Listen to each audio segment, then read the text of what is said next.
जय श्रीमन नारायण। ए पर जे टिप्पणी हम करे जा रहल बा रामानुजदास श्रीमान गट्टू वेणुगोपाल स्वामी जी के द्वारा दिहल गयल बा। अध्याय 15 पुरुषोत्तम प्राप्त योग श्लोक 2। अधश्च ऊर्ध्वञ्च प्रसृताः तस्य शाखाः गुणप्रवृद्धा विषयप्रवालाः अधश्च मूलानि अनुसन्ततानि कर्मानुबन्धीनि मनुष्यलोके। ओम। गीताचार्य श्री कृष्ण परमात्मा अर्जुन समेत हमनी सबके पुरुषोत्तम प्राप्त योग सिखा रहल बानी। परमात्मा कहत बाड़न कि अर्जुन संसार अश्वत्थ के पेड़ निहत बा। अश्वत्थ के पेड़ के डांड ऊपर नीचे फैलल होला और ई पेड़ के पोषण तीनों गुण सतगुण रजोगुण और तमोगुण से होला, जौन ध्वनि स्पर्श रूप स्वाद और गंध हमनी के इंद्रियन के बोध होला। ई सब इंद्रिय वस्तु हवे और ई इंद्रिय वस्तु ई अश्वत्थ के पेड़ के डांड हवे। पेड़ के जड़ कर्म के रूप में नीचे की ओर फैलल बा, जौन ई संसार के मूर्त आत्मा के जन्म मरण के बार बार चक्र से जोड़ सकेला। ई कह के श्री कृष्ण परमात्मा दिव्य जगत की तुलना अश्वत्थ के वृक्ष से कर रहल बाड़े। यही से हमनी के ई समझे के चाहिए कि अगर हमनी के जौन भी काम श्रीमन नारायण की सेवा में होके ता ई कर्म हमनी के ना बंधेला और हमनी के ई संसार के तोड़ के श्रीमन नारायण के प्राप्त कर सकनी जा। श्री कृष्ण परमात्मा के उपदेश के ध्यान करत हमनी के श्री कृष्ण परमात्मा आ श्रीमन नारायण के समर्पण करत और श्री कृष्ण परमात्मा के वचन के श्लोक के रूप में दोहरा के अपन जीवन सार्थक बनावे की कोशिश करी जा। अधश्चोर्ध्वञ्च प्रसृताः तस्य शाखाः गुणप्रवृद्धा विषयप्रवालाः अधश्च मूलानि अनुसन्ततानि कर्मानुबन्धीनि मनुष्यलोके। श्रीमद् भगवत गीता का पूरा सार श्री कृष्ण परमात्मा ने अध्याय 18वें के श्लोक 65 से 70 में 8 काम करे खातिर दिले बाड़े।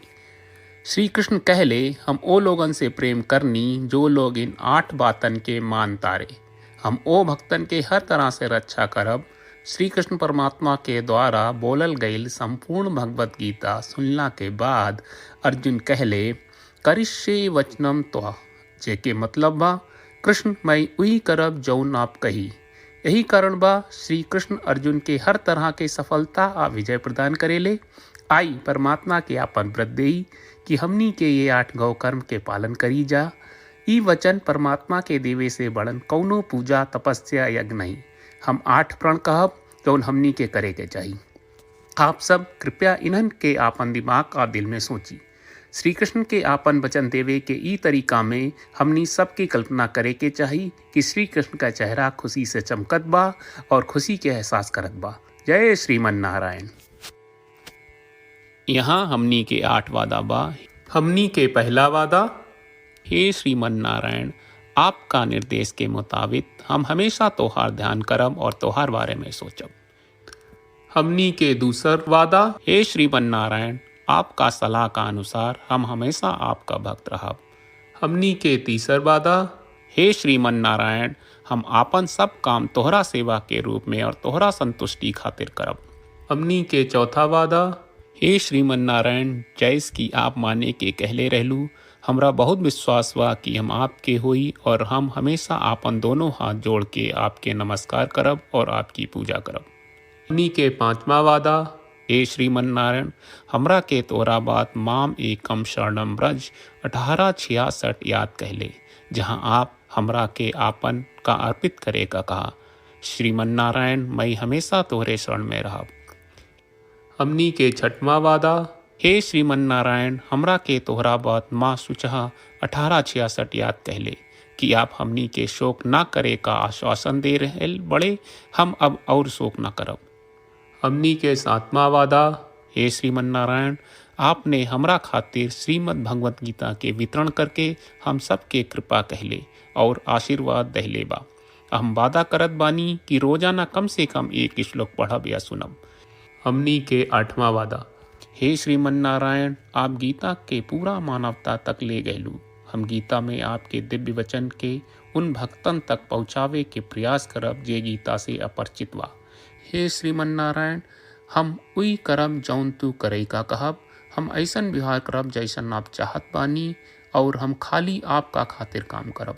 श्रीमन नारायण के रोज आपन वचन देहल कि हम ओइस करब जैस आप कहत बानी, ई अपने आप में बड़न पूजा बा। श्रीमन नारायण, करशे वचनम त्वा। श्रीमन नारायण, हम तोरे निर्देश के मुताबिक काम करब। सर्वम श्री कृष्ण अर्पणम अस्तु। जय श्रीमन नारायण।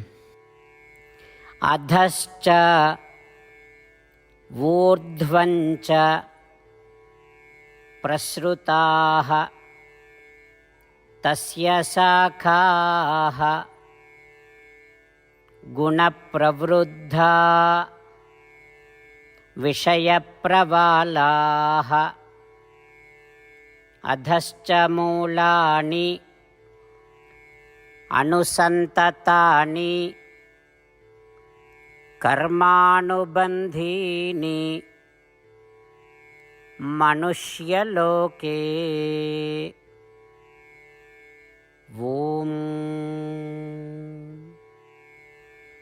अधश्चोर्ध्वञ्च प्रसृताः तस्य शाखाः गुणप्रवृद्धा विषयप्रवालाः अधश्च मूलानि अनुसन्ततानि कर्मानुबन्धीनि मनुष्यलोके। जय श्रीमन नारायण। सब भक्त लोगों से विशेष अनुरोध बा, जीवन में हर चीज में हमनी के तत्कालिक और प्रभावशाली परिणाम की अपेक्षा रहेला। एकरा खातिर आइए रोजाना 1 मिनट के समय निकालल जाए और नारायण आश्रम पढ़ल जाए। नारायण आश्रम प्राप्त करे खातिर नारायण आश्रम वेबसाइट पर जाई जो www.narayanashram.org है और पंजीकरण में आपन नाम और ईमेल दर्ज करी। आपके द्वारा प्रदान कईल गई ईमेल पर आपका एक नारायण आश्रम PDF प्राप्त हुई। PDF में एक रामायण श्लोक, एक गीता श्लोक और एक विष्णु नामम बा। ये तीनों के मिल के नारायण आश्रम कहल जाला। हर व्यक्ति के ये श्लोक के अलग अलग संयोजन मिलेला। जब हर कोई 24,000 भक्तन के साथ रोजाना आपन नारायण आश्रम पढ़त आ सुनत बा ता हर दिन संपूर्ण रामायण का 1 दौर, श्रीमद् भगवत गीता पारायण के 33 दौर और श्री विष्णु सहस्त्रनाम स्तोत्र पारायण के 24 दौर प्रतिदिन पूरा होएला। ई एक बहुत ही उल्लेखनीय और विलक्षण परिणाम बा जौन हर एक दिन ऐस करे से निकलेला। ई कारण बा कि आप और आपके परिवार के सदस्य तुरते जाके आपन नारायण आश्रम प्राप्त करी। जय श्रीमन नारायण।